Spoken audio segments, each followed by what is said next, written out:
Welcome to 360 Tamil. இன்னைக்கு இந்த வீடியோல நம்ம எந்த படத்தோட எக்ஸ்பிளனேஷன் பத்தி பார்க்க போறோம்னா, கன்னட சினிமால இப்ப ரீசெண்டா வெளியான ஜிஎஸ்டி அப்படின்ற படத்தை பத்தி தான் பார்க்க போறோம். இந்த படம் தமிழ் டப்பிங்லயும் அவைலபிளா இருக்கு.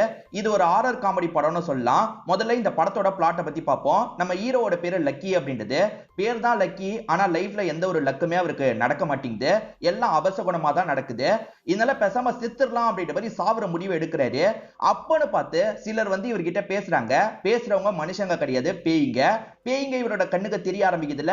இதுக்கப்புறம் இந்த கதையில என்ன மாதிரியான விஷயங்கள்லாம் நடக்குதுன்னு சொல்றது மீதி கதையா இருக்கும். ரொம்பவே இன்ட்ரெஸ்டிங்கா கொண்டு போயிருப்பாங்க, காமெடியாவும் கொண்டு போயிருப்பாங்க. பார்க்கணும்னு நினைக்கிறவங்க ஃபுல் படத்தை கூட பாருங்க. அமேசான் பிரைம்ல இது அவைலபிளா இருக்கு. எக்ஸ்பிளனேஷன் குள்ள போறதுக்கு முன்னாடி வீடியோக்கு ஒரு லைக் போடுங்க. இந்த எக்ஸ்பிளனேஷன் பிடிச்சிருந்ததுன்னா ஐப்னு ஒரு ஆப்ஷன் இருக்கும், அதையும் கிளிக் பண்ணி சப்போர்ட் பண்ணுங்க. மேற்கொண்டு பேசி டைம் வேஸ்ட் பண்ணாம நம்ம நேரடியா எக்ஸ்பிளனேஷன் குள்ள போயிடலாம். படத்தோட ஸ்டார்டிங் சீனே ஒரு நபர் யாருக்கோ பயந்து வேகமா பைக்ல போயிட்டு இருக்காரு. ஃபாலோ பண்ற ஆளுங்க இருக்காங்கல்ல, இவர் ஏதாவது பண்ணணும் அப்படின்ற மாதிரி காரை வச்சு இடிச்சு தூக்கிடுறாங்க. இவர் பறந்து போய் விழுறாரு. இவர் ஆக்சிடென்ட்ல இறந்தே போயிடுறாரு போல. துரத்திட்டு வந்தவங்க என்ன பண்றாங்கன்னா, இவர்கிட்ட இருந்து ஒரு ஃபைலை மட்டும் எடுத்துட்டு கிளம்புறாங்க. இங்கதான் ஜிஎஸ்டின்னு படத்தோட டைட்டில போடுறாங்க. இப்பதான் நம்ம ஹீரோவா காட்டுறாங்க. இவர் தான் இந்த படத்தோட டைரக்டராவும் இருப்பாரு. இவரோட பேரு லக்கி அப்படின்றது. இவரை பொறுத்த வரைக்கும் நான் பண்ற எல்லாமே தப்பா தான் போகுது, இன்னைக்கு சாவலான்னு நினைக்கிறேன், அதையாவது சரியா நடத்திருப்பா அப்படின்ற மாதிரி கடவுள் கிட்ட வேண்டிட்டு இங்க இருந்து நடக்க ஆரம்பிக்கிறாரு. அப்பன்னு பார்த்து ஒரு முனிவர் இவர்கிட்ட பேச ஆரம்பிக்கிறாரு. இவர் சாக போறது இந்த முனிவருக்கு தெரிஞ்சிருக்கு. நீ சாக தானே போற, ஆனா அந்த முடிவை எடுக்காத, நீ பண்ண வேண்டிய விஷயம் நிறைய இருக்குன்ற மாதிரிலாம் சொல்றாரு. எது நான் பண்ண வேண்டிய விஷயம் நிறைய இருக்கா, என்னெல்லாம் எதுவுமே பண்ண முடியாது, நான் எதுக்குமே லாய்க்கு இல்லை அப்படின்ற மாதிரி ஹீரோ பேசிட்டு இருக்காரு.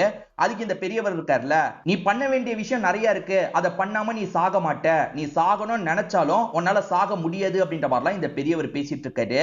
இவருக்கு கொஞ்சம் மனநலம் பாதிக்கப்பட்டிருக்க போல, அதனால தான் இந்த மாதிரி பேசிட்டு இருக்காருன்ற மாதிரி லக்கியும் யோசிக்கிறாரு. இவர் சொல்றதை பெருசா கண்டுக்காம இந்த இடத்தை விட்டு கிளம்ப ஆரம்பிக்கிறாரு.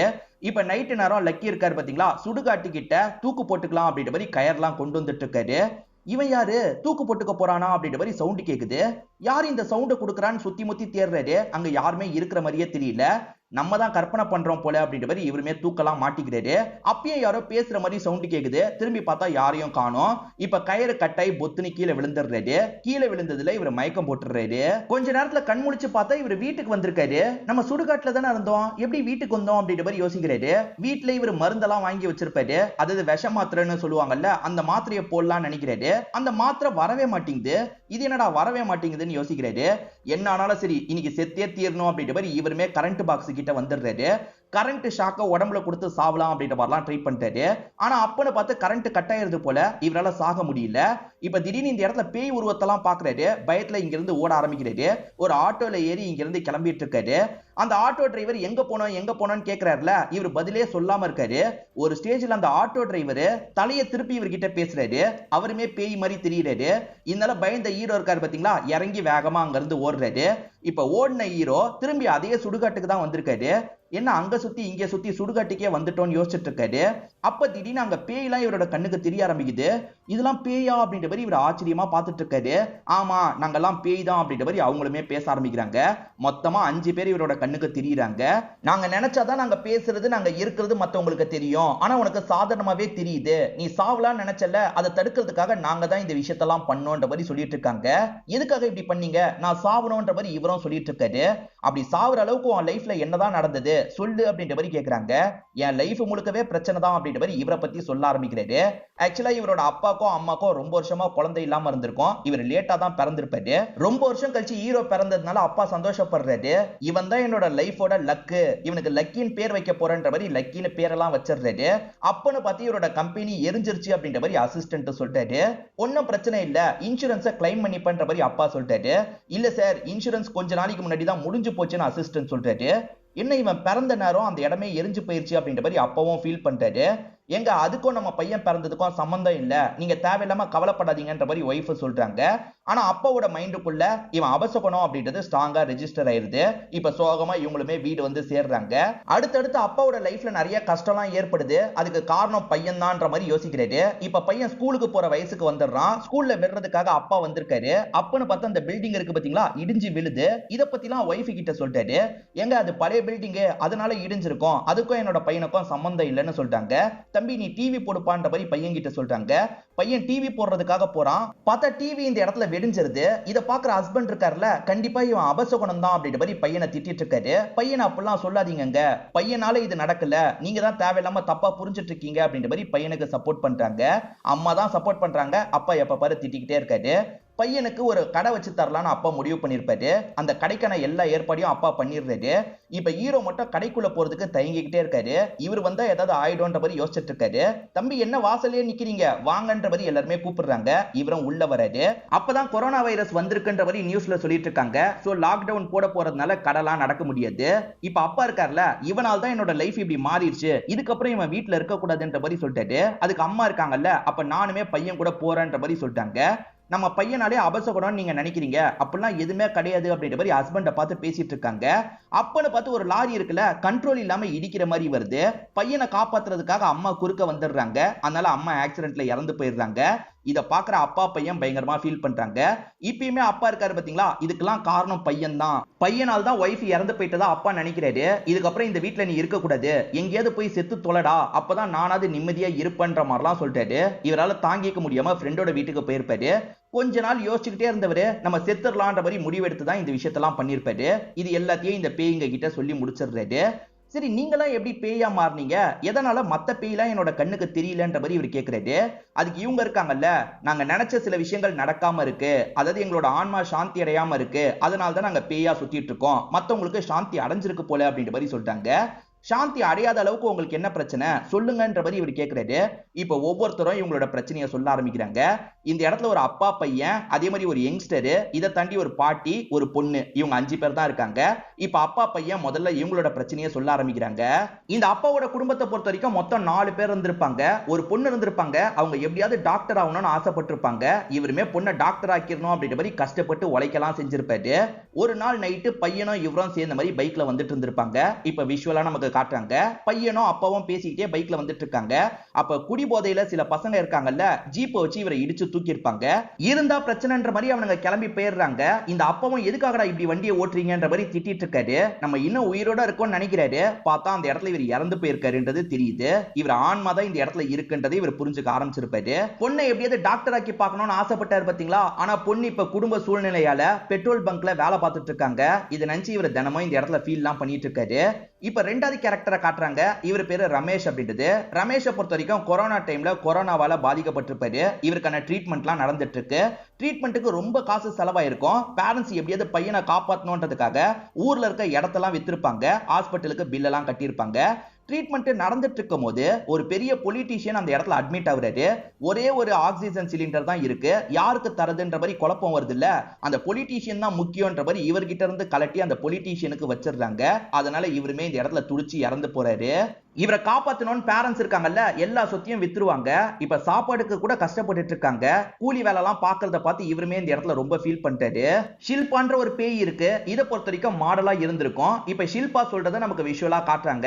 ஆக்சுவலா ஷில்பா மாடல்ல நிறைய சம்பாதிப்பாங்க. ஆனா இவங்களோட அத்தை மாமா இருக்காங்க பாத்தீங்களா, அந்த காசெல்லாம் புடுங்கிப்பாங்க. அவங்க மட்டும் விதவிதமா சாப்பிடுவாங்க. ஆனா ஷில்பாக்கு சாப்பாடே தர மாட்டாங்க. நீ டயட்ல இருந்தாதான் நிறைய நடிக்க முடியும், நீ இவ்வளோண்டு சாப்பிட்டா போதும்ன்ற மாதிரி சாப்பாடுல நிறைய கண்ட்ரோல் எல்லாம் பண்ணிட்டு இருக்காங்க. இப்ப பசிய தாங்க முடியாம இவங்க இருக்காங்கல்ல, இவங்களுக்கு பிடிச்ச பிரியாணி ஆர்டர் பண்ணி சாப்பிட்டுட்டு இருக்காங்க. இந்த மாதிரி சாப்பிட்டேன்னா வெயிட் போட்டுருவேன், சாப்பிடக்கூடாதுன்ற மாதிரி சாப்பாடெல்லாம் புடுங்கிடுறாங்க. இந்த மாத்திரையை போட்டு படுன்ற மாதிரிலாம் படுக்க வச்சிடுறாங்க. இந்த மாதிரி மாத்திரையை அடிக்கடி போடுறதுனால இவங்களுக்கு ப்ராப்ளம் வந்துருது. இந்த ப்ராப்ளத்தினால இவங்க துடிச்சு இறந்து போயிருப்பாங்க. சோ இதுதான் எங்களோட பிரச்சனைன்ற மாதிரிலாம் சொல்லிட்டு இருக்காங்க. இந்த பாட்டி மட்டும் சொல்லாம இருக்காங்கல்ல, உங்க கதையை சொல்லுங்கன்ற மாதிரி கேட்கிறாரு. இந்த பாட்டியும் சொல்ல ஆரம்பிக்கிறாங்க. இந்த பாட்டிக்கு ஒரு பையன் இருப்பாரு, ஆட்டோ ஓட்டுற வேலை தான் பாக்குறாரு. இந்த பையனோட ஒய்ஃப் எப்பவுமே படுத்த படுக்கையா தான் இருப்பாங்க. அவங்களுக்கு மருத்துவ செலவு ரொம்ப அதிகமாகுது, பசங்களோட படிப்பு செலவு அதிகமாகுது. இதை நினைச்சு பையன் தினம் தினம் கஷ்டப்படுறாரு. இதை பாக்குற இவங்களுமே ரொம்ப கஷ்டப்படுறாங்க.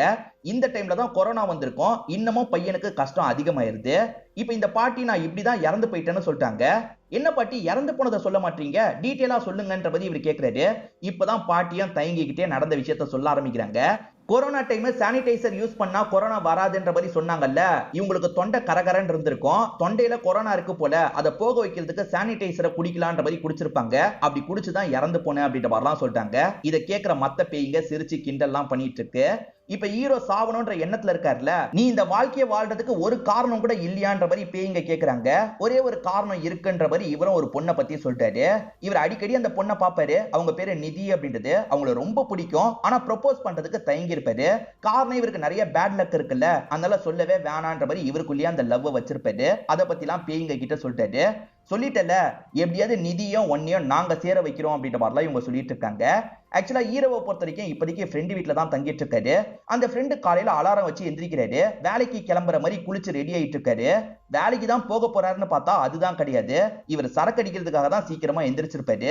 ஏன்டா இப்படி பண்ற அப்படின்ற மாதிரி ஹீரோவும் இவரை போட்டு திட்டிட்டு இருக்காரு. ஆக்சுவலா ஹீரோ இருக்காருல, அந்த பேய்ங்க கிட்ட ஒன்னு அறிமுகப்படுத்தி வைக்கிறேன் வான்ற மாதிரி கூப்பிடுறாரு.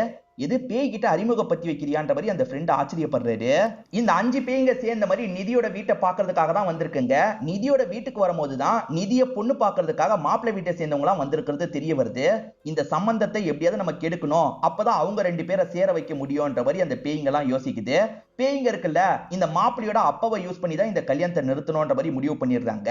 அங்க ஒரு பொண்ணு நிப்பாங்க. அவங்களோட சாரி காத்துல பறக்கிற மாதிரி பண்ணி இந்த அப்பாவை சைட் அடிக்கிற மாதிரி பண்ணிடுறாங்க. அதே மாதிரி அந்த பொண்ணோட அம்மாவையும் இவர் சைட் அடிக்கிற மாதிரி இவங்க சிக்னல் எல்லாம் கொடுக்க வைக்கிறாங்க. இவங்களால டச் எல்லாம் பண்ண முடியும், அவர் அசைக்கலாம் முடியும். அது மூலியமா தான் இந்த விஷயத்த பண்ணிட்டு இருக்காங்க. இந்த ஆள் என்ன இப்படி பண்ணிட்டு இருக்காரு, இவர் கூட சம்பந்தம் பண்ணணுமா அப்படின்ற மாதிரி யோசிக்கிறாங்க. இங்க இருந்து கிளம்பு அப்படின்ற மாதிரி அந்த மாப்பிள்ளை வீட்டை சேர்ந்தவங்க எல்லாம் துரத்தி விட்டுறாங்க. எப்படியோ இவங்களும் கல்யாணத்தை பிளான் பண்ணி நிறுத்திடுறாங்க. எப்படியோ பிளான் பண்ணி கெடுத்துட்டோம், எப்படியாவது இவங்க 2 பேரை சேர வைக்கிறதுக்கு ஏற்பாடு பண்ணும் அப்படின்ற மாதிரி பேய்ங்க யோசிக்குது. இப்ப ஹீரோவும் ஃப்ரெண்டுக்கு அறிமுகப்படுத்துறதுக்காக வந்துடுறாரு. ஃப்ரெண்டு பேயெல்லாம் இருக்காது அப்படின்ற மாதிரி தெனாவட்டா தான் பேசிட்டு இருக்காரு. இப்ப திடீர்னு அந்த பேய்ங்க எல்லாம் இவரோட கண்ணுக்கு தெரியுது. அந்த பேய்ங்க நினைச்சா யார் கண்ணுக்குனாலும் தெரியலாம், அப்படிதான் இவரோட கண்ணுக்கு தெரியுதுங்க. இவருமே செம்மையா இந்த இடத்துல பயந்துடுறாரு. இது எல்லாமே நல்ல பேய் தான், எதுவும் பண்ணது அப்படின்ற மாதிரி ஹீரோ சொல்றாரு. அதுக்கப்புறம் தான் ஃப்ரெண்டுக்கு இந்த இடத்துல கொஞ்சம் தைரியம்லாம் வருது. இப்ப ஹீரோவை பேய்ங்கெல்லாம் சேர்ந்த மாதிரி ஒரு இடத்துக்கு கூட்டு வந்துருதுங்க. எதுக்காக இங்க வர வச்சீங்கன்ற மாதிரி கேக்குறாரு. அங்க பாருன்ற மாதிரி நிதியும் ஃப்ரெண்டையும் காமிச்சிட்டு இருக்காங்க. நீ அவளோட கையை பிடிச்சி இழுத்துட்டு வா, நாங்க பாத்துக்கிறோம்ன்ற மாதிரிலாம் சொல்லிட்டாங்க. எப்படி கையை பிடிச்சி இழுக்கிறதுன்னு இவர் தயங்குறாரு. வாங்கன்ற மாதிரி கையை பிடிச்ச மாதிரி வேகமா இழுத்துட்டு வந்துட்டு இருக்காரு. நிதி உட்காந்துட்டு இருந்தாங்கல்ல, அந்த இடத்துல திடீர்னு இளநீ மேல இருந்து பொத்துனு கீழே விழுது. நல்ல வேலை நீங்க கையை பிடிச்சி இழுத்தீங்க. ஆமா, இது எப்படி உங்களுக்கு தெரிஞ்சதுன்ற மாதிரி கேக்குறாங்க. எனக்கு ஃபீல் ஆச்சு அப்படின்ற மாதிரி சமாளிக்கிறாரு. இப்ப பேய்ங்க எப்படியோ 2 பேரையும் பேச வச்சிருச்சுங்கல்ல. இப்ப நிதியும் சாதாரணமா அவங்க பேரை சொல்லி அறிமுகப்படுத்திக்கிறாங்க. வேற ஒரு நாள் நிதியோட ஃப்ரெண்டு காய்கறி வாங்குறதுக்காக வரும்போது அவங்க கிட்ட பயங்கரமா பேரம்லாம் பேசிட்டு இருக்காங்க. நிதியும் ஃப்ரெண்டும் தான் பேரம் பேசுறாங்க அப்படின்றதெல்லாம் இவருக்கு தெரியல. ஏன்னா இவர் வேற பக்கம் திரும்பி இருப்பாரு. ஆனா இவர் என்ன சொல்றாருன்னா, இந்த மாதிரி ஆளுங்க கிட்ட பேரம் பேசுறதே தப்பு, மத்தவங்க கிட்ட எல்லாம் நம்ம காசை தரோம்ல, இவங்க கிட்டயும் காசு கொஞ்சம் அதிகமா சொன்னாலும் தரலான்ற மாதிரிலாம் பேசுறாரு. இதெல்லாம் லைட்டா நிதிக்கு பிடிச்சிருக்கு. நிதி ஃப்ரெண்டோட பர்த்டேவோ ஒரு இடத்துல செலிப்ரேட் பண்ணிட்டு இருக்காங்க. அந்த இடத்துக்கு பேய்ங்க இருக்கு பாத்தீங்களா, இவரை கூட்டு வந்துருது. அவங்களுமே சாதாரணமா பார்த்து ஆய் அப்படின்ற மாதிரிலாம் சொல்லிட்டு இருக்காங்க. இங்க எதுக்காக கூட்டு வந்திருக்கீங்கன்னு இவர் பேய் கிட்ட பேசிட்டு இருக்கும்போது நிதியே வந்துடுறாங்க. வந்து ஜாயின் பண்ணிக்கோங்கன்ற மாதிரிலாம் கூப்பிடுறாங்க. ஆனா இவர் ரொம்ப வெக்கப்படுறாரு. இல்ல இல்ல என்னால முடியாதுன்ற மாதிரி சொல்லிட்டாரு. இதனால அந்த மாடல் பேய் இருக்கு பாத்தீங்களா, சட்டுன்னு இவரோட உடம்புக்குள்ள பூந்துருது. இப்ப பேய் அந்த இடத்துக்கு போய் நிதி கிட்ட சகஜமா பேசிட்டு இருக்கு. ஒரு ஸ்டேஜ்ல 2 பேருமே சேர்ந்து டான்ஸ் எல்லாம் பண்ணிட்டு இருக்காங்க. நிதிக்கு இவரை ரொம்பவே பிடிச்சிருது. ஒரு ஸ்டேஜ்ல நிதி இவரை கிஸ் பண்ற மாதிரி வராங்க. அப்ப மட்டும் பேய் இருக்குல்ல, உடம்ப விட்டு வெளியே போயிருது. என்ன நிதி சட்டுன்னு கிஸ் பண்ணிட்டா அப்படின்ற மாதிரி இவருமே இந்த இடத்துல சந்தோஷப்படுறாரு. இவங்க 2 பேர் பழகுறத ஒரு சாங் மாதிரி நமக்கு காட்டுறாங்க. நிதி கிட்டயும் பேய்களை பத்தி சொல்லிடலான்ற மாதிரி இவரும் கூட்டு வந்திருக்காரு. இது பேய காட்ட போறியான்ற மாதிரி அவங்க ஆச்சரியப்படுறாங்க. இப்ப அந்த இடத்துக்கு பேய வர வச்சிடுறாரு. அதை பாக்குற இவங்க மயக்கம் போட்டு கீழே விழுந்துடுறாங்க. நிதி பயப்படாத, இவங்க எல்லாருமே நல்ல பேய்ங்க தான் அப்படின்ற மாதிரி இவர் சொல்லிட்டு இருக்காரு.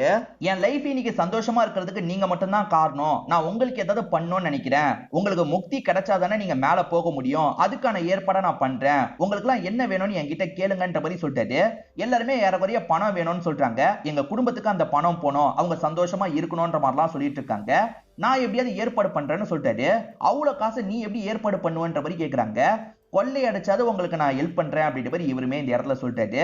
இப்ப மறுநாள் இவங்களை பார்த்து பேசுறதுக்காக இவர் வரும்போது அந்த பாட்டி உட்காந்து அழுதுட்டு இருக்காங்க. இவரும் பாட்டி கிட்ட என்னாச்சு அப்படின்ற மாதிரி கேக்குறாரு. பாட்டி அவங்களோட ப்ராப்ளத்தை சொல்ல ஆரம்பிக்கிறாங்க. அது என்னன்னு பாத்தீங்கன்னா, திடீர்னு ஒய்ஃபுக்கு உடம்பு ரொம்ப முடியாம போயிடும். பையன் நிறைய கடன் எல்லாம் வாங்கியிருப்பாரு. இப்ப கடன் வாங்கினதுனால அந்த கடன் கொடுத்தவரை பிரச்சனை பண்றதுக்காக வந்துடுறாரு. என்ன பண்றதுன்னு தெரியாம பையன் முழிச்சிட்டு இருக்காரு. இப்ப என்னோட பையன் காசு இல்லாம கஷ்டப்படுறான் அப்படின்ற மாதிரிலாம் பாட்டி சொல்லிட்டு இருக்காங்க. இதை கவனிச்சிட்டு இருக்க அந்த அப்பா இருக்காருல்ல, நான் கொஞ்சம் அமௌண்ட்டை வீட்டுல மறைச்சு வச்சிருக்கேன், என் வீட்டுக்கு போனா அந்த காசை எடுக்கலாம்னு சொல்லிட்டாரு. சோ கொரோனாவை செக் பண்றவங்க மாதிரி இவங்களுமே வீட்டுக்கு வந்துடுறாங்க. நாங்க இந்த இடத்தெல்லாம் கிளீன் பண்ணோம், நீங்க அது வரைக்கும் வெளியே இருங்கன்ற மாதிரி அவரோட ஒய்ஃபை வெளியே அனுப்பிடுறாங்க. அவருமே மறைச்சு வச்ச இடத்த சொல்றாரு. அது மூலியமா இவங்க காசு எடுத்துடுறாங்க. இந்த காசை அந்த நபருக்கு ஹெல்ப் பண்ணும் அப்படின்ற மாதிரி இவங்க வந்துடுறாங்க. அந்த கடன் கொடுத்தவர் பிரச்சனை பண்ணிட்டு இருக்கும்போது இவங்களுமே காசெல்லாம் தந்து கிளியர் பண்ணிடுறாங்க. யார் தம்பி நீ எதுக்காக காசை தர அப்படின்ற மாதிரி அந்த ஆட்டோ டிரைவர் கேட்கிறாரு. அதுக்கு ஹீரோ இருக்காருல, உங்க அம்மா எங்க அம்மாக்கு நிறைய ஹெல்ப் பண்ணிருக்காங்க, இது உங்களுக்கு சேர வேண்டிய காசு தான் புடிங்கன்ற மாதிரி அவருக்கு வேண்டிய காசை இவர் தந்துட்டு அங்கிருந்து கிளம்ப ஆரம்பிக்கிறாரு. உங்களுக்கு ஹெல்ப் பண்றதுக்காக பேங்கை கொள்ளையடிக்கிறதுனா கூட நான் பண்ணுவேன்ற மாதிரி இவர் சொன்னார் பாத்தீங்களா. ஒரு பேங்கை இவர் டார்கெட் வச்சிருக்காரு. பேங்குக்குள்ள எப்படி நுழையணும், எப்படி காசை தூக்கணும் அப்படின்றத பத்தி எல்லாம் பேய்ங்க கிட்ட டிஸ்கஸ் பண்றாரு. 2 பேய் தான் இப்போதைக்கு இங்க இருக்கு. அதாவது அந்த ரமேஷ்ன்ற பேயும் மாடல் பேயும் தான் இந்த இடத்துல இருக்கு. அவங்க 2 பேர்கிட்ட தான் இவர் பிளானை பத்தி எல்லாம் எக்ஸ்பிளைன் பண்ணிட்டு இருக்காரு. அப்பதான் வேற 3 பேய்ங்க அந்த இடத்துக்கு வராங்க. அவங்க என்ன சொல்றாங்கன்னா, இதுக்கு எங்களால சம்மதிக்க முடியாதுன்னு சொல்றாங்க. இவரும் ஏன் என்னாச்சு அப்படின்ற மாதிரி கேட்கிறாரு. இவங்களுமே காரணத்தை சொல்லிட்டாங்க. அந்த பேங்க்ல நிறைய ஏழைங்க தான் காசெல்லாம் போட்டு வச்சிருப்பாங்க. இப்ப நம்ம பேங்கை கொள்ளையடிச்சா அவங்க எல்லாருமே பாதிக்கப்படுவாங்கல்ல, அதனால எங்களால முடியாதுன்ற மாதிரி சொல்லிட்டாங்க. அதுக்கு ஹீரோ இருக்கார்ல, பேங்க்லாம் இன்சூரன்ஸ்லாம் பண்ணிருப்பாங்க, அதனால பேங்க்குக்கு அந்த காசெல்லாம் திரும்பி கிடைச்சிரும், மக்களுக்கும் காசு கிடைச்சிரும், நீங்க தேவையில்லாம இதை பத்தி யோசிக்காதீங்கன்னு சொல்லிட்டாரு. இருந்தாலுமே அவங்க 3 பேரால ஏத்துக்க முடியல, எங்களால அப்படி பண்ண முடியாதுன்ற மாதிரி சொல்லிட்டு இருக்காங்க. அப்பதான் வேற ஒரு புது பேய் இந்த இடத்துல என்ட்ரியை கொடுக்குது. இந்த பேயை நம்ம ஸ்டார்டிங்கே பார்த்திருப்போம். இவர் மனுஷனா பைக்ல வந்துட்டு இருக்கும்போது யாரோ அடிச்சு தூக்கி சாவடிச்சாங்க பாத்தீங்களா, அவர் தான் இந்த இடத்துல என்ட்ரியை கொடுக்குறாரு. நீ யாரு அப்படின்னு கேட்கும் போது, இவ்வளவு நாள் நான் உங்களை தள்ளி இருந்து கவனிச்சுட்டு தான் இருந்தேன், இப்போ உங்களுக்கு ஹெல்ப் பண்றதுக்காக தான் வந்திருக்கேன்னு சொல்றாரு. இவர் என்ன சொல்றாருன்னா, நீங்க பேங்க்ல அப்பாவி மக்களோட காசு போக கூடாதுன்னு நினைக்கிறீங்க அப்படிதானே கேட்கிறாரு. இந்த 3 பேய்களும் ஆமான்ற மாதிரி சொல்லிட்டாங்க. அதுக்கு இந்த பேய் இருக்குல்ல, அப்ப நான் சொல்ற பேங்கை நீங்க தூக்குறதுக்கு ட்ரை பண்ணுங்க, ஏன்னா அந்த பேங்க்ல நிறைய பேரோட இல்லீகல் அமௌண்ட் தான் இருக்கு, அதாவது கருப்பு பணத்தை தான் பதுக்கி வச்சிருக்காங்கன்ற மாதிரி சொல்லிட்டாரு. நீங்க யாரால பாதிக்கப்பட்டீங்களோ அவங்களோட காசும் அந்த பேங்க்ல தான் இருக்கு, அந்த பேங்க்ல இருக்க காசெல்லாம் தூக்கிட்டா யாருமே பாதிக்கப்பட மாட்டாங்க, ஏன்னா எல்லாம் பண முதலைங்களோட காசு தான், அதனால உங்களோட ப்ராப்ளமும் சால்வ் ஆகும், அதே மாதிரி யாருமே பாதிக்கப்பட மாட்டாங்கன்னு சொல்லிட்டாரு. இவர் சொல்றது சரியா படவே அந்த பேங்க்ல திருட்டு வேலையை பண்ணலாம்னு முடிவு பண்றாங்க. இவர் அந்த பேங்க்ல எம்ப்ளாயா ஒர்க் பண்ணிட்டு இருந்தாரு பாத்தீங்களா, அப்ப நடக்கிற தில்லுமுள்ளி எல்லாத்தையும் கவனிச்சிருப்பாரு. மேல் இடத்துல கம்ப்ளைண்ட் மாதிரி கொடுக்கணும்ன்ற மாதிரி அங்க இருக்கிற சில ஃபைல் எல்லாம் எடுத்துட்டு கிளம்பி இருப்பாரு. இந்த விஷயம் சம்பந்தப்பட்டவங்களுக்கு தெரிஞ்சிருக்கும். இவன் கதையை முடிக்கணும்ன்ற மாதிரி தான் துரத்திட்டு வந்து வண்டியை வச்சு அடிச்சு தூக்கி இருப்பாங்க. இப்படிதான் என்ன சாவடிச்சாங்க அப்படின்ற மாதிரிலாம் சொல்லிட்டாரு. இவருக்கு அந்த பேங்க்ல எங்க போனா காசு கிடைக்கும்ன்றது நல்லா தெரியும்ல, நான் உங்களை கூட்டு போறேன் அப்படின்ற மாதிரிலாம் சொல்லிட்டாரு. இந்த பேங்க்குள்ள எப்படி நுழைஞ்சு அங்க இருக்க காசெல்லாம் தூக்குறது அப்படின்ற மாதிரி இவங்களுக்குள்ள பிளான் எல்லாம் போட்டுட்டு இருக்காங்க. பேய்ங்களுக்கு பிரச்சனை இல்ல, ஆனா இவங்க மாட்டாம பண்ணோம்ல, அதுக்கேத்த ஏற்பாடெல்லாம் இவங்க பண்றாங்க. இப்ப ஹீரோ இருக்காரு பாத்தீங்களா, ஒரு சிங்கு கெட்டப்ல அந்த இடத்துக்கு வந்து இறங்குறாரு. நிதியை பொறுத்த வரைக்கும் ஒரு பார்ட்டி கெட்டப்ல இந்த இடத்துக்கு வந்துடுறாங்க. அதே மாதிரி ஃப்ரெண்டு வேற ஒரு கெட்டப் போட்டு இந்த இடத்துக்கு வந்துடுறாரு. எப்படி சாமர்த்தியமா தூக்கணும்ன்ற மாதிரி பிளான் எல்லாம் போட்டு வச்சிருப்பாங்க, அதை எக்ஸிக்யூட் பண்ணலாம்னு நினைக்கிறாங்க. இங்க ஒரு லேடி ஒர்க்கர் இருப்பாங்க. அந்த ஒர்க்கரை பார்த்து இந்த பேய் சைட்லாம் அடிச்சிட்டு இருக்காரு. நான் உயிரோட இருக்கும் போது இவளை ஒன் சைடா லவ் பண்ணேன், அதனால தான் சைட் அடிச்சிட்டு இருக்கேன்ற மாதிரிலாம் சொல்லிட்டாரு. அதெல்லாம் அப்புறமா பண்ணிக்கோங்க, காசு எப்படி எடுக்கிறது சொல்லுங்க அப்படின்ற மாதிரிலாம் இவர் கேட்டுட்டு இருக்காரு. இவங்க பிளான் என்னன்னு பாத்தீங்கன்னா, இந்த பேய்ங்கெல்லாம் எம்ப்ளாயி உடம்புக்குள்ளேயே பூந்து பேங்க்ல இருக்க காசை தூக்குற மாதிரி தான் பிளான் வச்சிருப்பாங்க. அது எக்ஸிக்யூட் பண்ணலாம்னு நினைக்கிறதுக்குள்ள சம்பந்தமே இல்லாம வேற ஒரு கும்பல் வந்துடுறாங்க. அந்த கும்பல் இந்த பேங்கை ராபரி பண்றதுக்காக தான் வந்திருக்காங்க போல. ஒரு 6-7 பேர் சேர்ந்த மாதிரி வந்திருக்காங்க. என்ன நம்ம தூக்கலாம் நினைக்கிறதுக்குள்ள இவங்க வந்திருக்காங்க. சரி இவங்கள வச்சு ஏதாவது பண்ணலாம் அப்படின்ற மாதிரி ஹீரோவோட டீமை சேர்ந்தவங்க யோசிக்கிறாங்க. அதாவது அந்த பேய்ங்கலாம் அப்படி யோசிக்குதுங்க. இப்ப வந்த நபர் இருக்காரு பாத்தீங்களா, மேனேஜரா லாக் பண்ணிடுறாரு. மேனேஜர் கிட்ட காசெல்லாம் எங்க இருக்கு, அதுக்கான சாவியெல்லாம் தான்ற மாதிரி கேட்டுட்டு இருக்காரு. இந்த மேனேஜரை பொறுத்த வரைக்கும் மறதி ப்ராப்ளம் இருக்கும், எல்லாத்தையுமே மறந்துடுறாரு. சரி இவருக்கு கொஞ்சம் மறதி ப்ராப்ளம் இருக்குன்ற மாதிரி அந்த லேடி ஒர்க்கர் தான் சொல்லிட்டு இருக்காங்க. அதெல்லாம் எனக்கு தெரியாது, சாவியை எடுக்க சொல்லு அப்படின்ற மாதிரி இவர் சாவியெல்லாம் கேட்டு வாங்கிட்டு இருக்காரு. இப்ப ஹீரோ இருக்காருல, வேலையை ஆரம்பிங்கன்ற மாதிரி அந்த பேய்ங்க கிட்ட சொல்றாரு. இப்ப பேய்ங்க என்ன பண்ணுதுன்னா, இந்த நபரோட ஆளுங்க உடம்புக்குள்ள எல்லாம் பூந்துருது. இவரையே போட்டு அடிச்சிட்டு இருக்காங்க. டேய் என்னடா பாசியா அடிச்சிட்டு இருக்கீங்கன்ற மாதிரி அவர் கேக்குறாரு. ஆக்சுவலா ஆளுங்க அடிக்கல, உள்ள இருக்க பேய் தான் அடிச்சிட்டு இருக்கு. இது இந்த பாஸுக்கு புரிய மாட்டேங்குது. இப்ப பேய்ங்கள்ல ஒரு 4-5 பேர் மட்டும் அந்த லாக்கர் ரூம்குள்ள போயிடுறாங்க காசெல்லாம் எடுக்கலான்ட்டு. இந்த பேய்ங்கள்ல ஒரு சின்ன பையன் இருப்பான் பாத்தீங்களா, அவன் மட்டும் ஒரு நபரோட உடம்புக்குள்ள பூந்த மாதிரி நிறைய கெலாட்டாலாம் பண்ணிட்டு இருக்கான். இந்த இடத்துல பாஸுமே என்ன நடக்குதுன்னு புரியாம முழிச்சிட்டு இருக்காரு. இந்த கேப்ல பேய்ங்க இருக்கு பாத்தீங்களா, உள்ள வந்துருது. அந்த பேய்ங்க எல்லாத்தையும் வேற ஒரு பேயா கடைசியில ஜாயின் பண்ணாரு பாத்தீங்களா, அவர் தான் கைட் பண்ணிட்டு இருக்காரு. இங்கதான் காசு இருக்கும், இதை வேகமா எடுத்து வச்சுக்கோங்க அப்படின்ற மாதிரிலாம் சொல்லிட்டு இருக்காரு. இப்ப இவங்களுமே அங்க இருக்க காசு எல்லாத்தையும் எடுத்து வச்சிட்டு இருக்காங்க. இங்க ஒரு லேடி ஒர்க்கர் இருந்த மாதிரி காமிச்சாங்க இருக்காங்க பாத்தீங்களா, அவங்க யாரும் கவனிக்காத போது அலாரத்தை அடிச்சிருவாங்க. ஐயையோ அலாரத்தை யாரோ அடிச்சிட்டாங்களே அப்படின்ற மாதிரி இவங்க எல்லாருமே பயத்துல இருக்காங்க. அப்பன்னு பார்த்து போலீஸ்லாம் இந்த இடத்துக்கு கும்பலா வந்துடுறாங்க. இப்ப குற்றவாளிகள் அந்த லாக்கர் ரூமை விட்டு வெளியே வராங்க. குற்றவாளிகள் வரல, பேய்ங்க தான் வருதுங்க. இப்ப பேய்களுமே போலீஸ் வந்துட்டாங்களே என்ன பண்றது அப்படின்ற மாதிரிலாம் ஷாக் ஆயிட்டு இருக்காங்க. அந்த சின்ன பையனோட ஆவி இருக்குல்ல, ஒரு நபரோட உடம்புக்குள்ள போய் அந்த பாஸ் கிட்ட நிறைய கெலாட்டாலாம் பண்ணிருக்கோம். அதனால அந்த பாஸே சரண்டர் ஆவறதுக்காக வந்துடுறாரு. என்ன அரெஸ்ட் பண்ணி கூட்டு போங்க, இவன் தொல்லை தாங்க முடியல அப்படின்ற மாதிரி புலம்பிக்கிட்டே வெளியே வந்துடுறாரு. இப்ப போலீஸ்மே லாக் பண்ணலாம்னு நினைக்கிறாங்க. அப்ப அவங்க உடம்புக்குள்ள இருக்க பேய் இருக்கு பாத்தீங்களா, சட்டுன்னு போலீஸ் உடம்புக்குள்ள வந்துருது. இப்ப போலீஸுங்களாம் வித்தியாசமா இந்த இடத்துல டான்ஸ்லாம் பண்ணிட்டு இருக்காங்க. இத கவனிச்சிட்டு இருக்க திருடங்க இருக்காங்கல்ல, இதுதான் சான்ஸ், இங்க இருந்து தப்பிக்கணும் அப்படின்ற மாதிரி வேகமா தப்பிக்க ஆரம்பிக்கிறாங்க. அவங்க தப்பிச்சு வெளியே வந்ததுக்கு அப்புறம் திரும்பி பேய்ங்க இருக்கு பாத்தீங்களா, இந்த நபர்களோட உடம்புல பூந்துருது. இப்ப போலீஸ்மே சுய நினைவுக்கு வந்துடுறாங்க. என்ன திருடங்க தப்பிச்சிட்டாங்க அப்படின்ற மாதிரி துரத்தலாம் ஆரம்பிக்கிறாங்க. இந்த ஆளுங்க உடம்புக்குள்ள பேய் தானே இருக்கு, அதனால ஹீரோவோட இடத்துக்கு அந்த பேக் எல்லாத்தையும் கொண்டு வந்து கரெக்டா தந்துட்டு போயிருது. இப்ப அந்த இடத்துல மேல் அதிகாரி இருக்காருல, சிசிடிவியை செக் பண்றாரு. அப்படி செக் பண்ணி பார்க்கும்போது இன்ஸ்பெக்டர் வேணும்ட்டே தப்பிக்க விட்டுருக்க மாதிரி தெரியுது. யோ நீயும் கூட்டாளியா அப்படின்ற மாதிரி இவருமே கேள்வி மேல கேள்வி கேட்கிறாரு. பேங்க் எம்ப்ளாயுமே இவர் தான் சார் வேணும்ட்டே விட்டாருன்ற மாதிரிலாம் சொல்லிட்டு இருக்காங்க. அந்த திருடங்க கொஞ்ச நேரத்திலேயே மாட்டிக்கிறாங்க. டே எங்க காசை வச்சிருக்கீங்க, ஒழுங்கா சொல்லுங்கன்ற மாதிரி போலீஸ் கேக்குறாரு. எங்களுக்கு தெரியவே தெரியாதுன்ற மாதிரி இவங்களும் சொல்லிட்டு இருக்காங்க. இப்ப மாடல் பேய் இருக்கு பாத்தீங்களா, நிதி உடம்புக்குள்ள பூந்த மாதிரி பழி வாங்குறதுக்காக வந்துருது. அங்கிள் ஆண்டியை லாக் பண்ணி வச்சிருக்கு. அவங்களுமே பசிக்குது, எங்களுக்கு சாப்பாடு தான்ற மாதிரிலாம் கேட்டுட்டு இருக்காங்க. அப்ப நிதி என்ன பண்றாங்கன்னா, கட்டுக்கட்டா பணத்தை எடுத்து சாப்பிடுங்கன்ற மாதிரி தந்துட்டு இருக்காங்க. அப்ப நிதி உடம்புக்குள்ள இருக்க பேய் வெளியே வந்து இவங்க முன்னாடி காட்சி அளிக்குது. என்ன அநியாயத்துக்கு சாவடிச்சிங்கல்ல, இப்ப காசை சாப்பிடுங்க அப்படின்ற மாதிரிலாம் சொல்லிட்டு இருக்கு. இவங்களுமே இந்த இடத்துல இறந்து போறாங்க. அதே மாதிரி ஹீரோ இருக்காரு பாத்தீங்களா, எல்லார் குடும்பத்துக்கும் காசை தரணும் அப்படின்ற மாதிரி ஒரு பேக் காசெல்லாம் உங்களுக்கு தந்துடுறாரு. அவங்களுமே ஓபன் பண்ணி பாக்குறாங்க. யார் இதை ஃபர்ஸ்ட் போனான்னு ஆச்சரியப்படுறாங்க. எப்படியோ நம்ம கஷ்டத்துக்கு கிடைச்சிருக்குன்ற மாதிரிலாம் சந்தோஷப்பட ஆரம்பிக்கிறாங்க. இப்ப மீதி பேக்கை இந்த இடத்துல வச்சிடுறாரு. நம்ம அப்புறமா வந்து எடுத்துக்கலான்ற மாதிரிலாம் சொல்லிட்டாரு. கொஞ்ச நேரம் கழிச்சு இவங்க வந்து பார்க்கும்போது அந்த பேக் எல்லாம் காணாம போயிருக்கு. இங்க இருந்து அந்த பேக் எல்லாம் எங்க போச்சு அப்படின்ற மாதிரி எல்லாருமே ரொம்ப ஷாக் ஆயிட்டு இருக்காங்க. அந்த சின்ன பையனுமே பேக் எல்லாம் எடுத்தது ஹீரோ தான் அப்படின்ற மாதிரி சொல்றான். ஹீரோ எதுக்காக பேக்கை எடுத்தாருன்னு மத்தவங்க எல்லாம் யோசிச்சுட்டு இருக்காங்க. இப்ப அந்த சின்ன பையனே நடந்த விஷயத்த சொல்றான். அவர் பேக்கை எடுத்துட்டு போய் என்ன பண்ணாருன்றத சொல்றான். ஆக்சுவலா இன்னும் நிறைய பேர் கஷ்டப்படுவாங்க பாத்தீங்களா, ரோட்ல எல்லாம் படுத்துட்டு இருப்பாங்க பாத்தீங்களா, அவங்களுக்கு எல்லாம் இந்த காசு போகட்டும்ன்ற மாதிரி கொஞ்சம் கொஞ்சம் காசை பிரிச்சு பிரிச்சு வச்சிருப்பாரு. மத்தவங்க நல்லா இருக்கணும்ன்றதுக்காக தான் ஹீரோ இந்த விஷயத்த பண்ணிருக்காருன்றது மத்த பேய்ங்களுக்கு தெரிய வருது. ஓ மூலியமா கடவுள் நிறைய பேருக்கு உதவலாம்னு நினைச்சிருக்காரு, அதனால நீ சாக மாட்டே அப்படின்னு ஒரு பெரியவர் சொன்னாரு பாத்தீங்களா, கடவுள் இந்த வாய்ப்பை தான் நமக்கு தந்திருக்காரு போல, நம்மளால கஷ்டப்படுற எத்தனை பேருக்கு ஹெல்ப் பண்ண முடியுமோ ஹெல்ப் பண்ணும் அப்படின்ற மாதிரி தான் ஹீரோ இந்த விஷயத்த பண்ணிருப்பாரு. பேய்களுமே உனக்காக நீ எந்த காசையும் வச்சுக்கலையான்ற மாதிரி கேக்குறாங்க.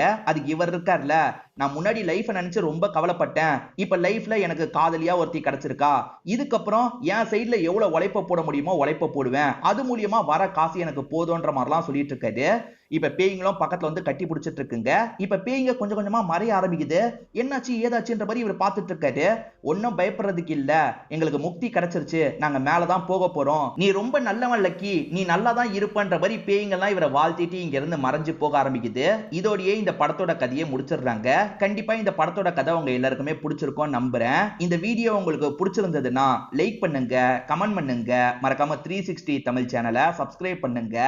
தொடர்ச்சியா இந்த மாதிரி வீடியோக்கள் வந்துகிட்டே தான் இருக்கும்.